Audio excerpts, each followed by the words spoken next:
Neštěstí nechodí po horách, ale po lidech. Seznamte se. Toto jsou Horákovy.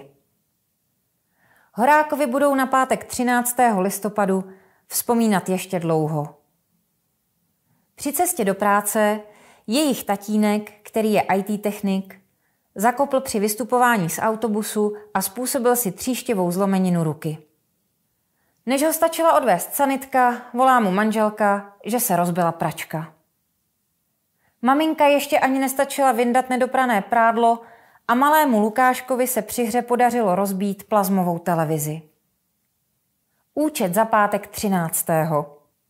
Sečteno podtrženo 35 000 korun plus výpadek příjmu táty Horáka na minimálně 5 týdnů. Jak to všechno zaplatí?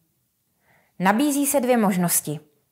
Pokud Horákovi zvolí jednoduché, ale drahé řešení v podobě kreditních karet, tak si půjčují peníze od úvěrových společností, které si za tuto laskavost nechají tučně zaplatit.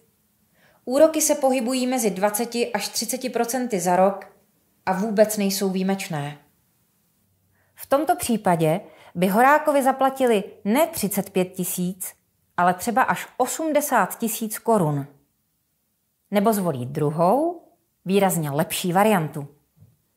Každá rodina by právě pro takovéto události nebo pro delší výpadek příjmů měla mít provozní rezervu ve výši 6násobku měsíčních rodinných výdajů. Tuto rezervu je ideální mít uloženou na spořícím účtu, aby finance byly v případě nouze rychle dostupné. Druhé pravidlo ze 7 zlatých pravidel finančního plánování zní: na nečekané výdaje si vytvořte provozní finanční rezervu. Stejně jako Horákovi.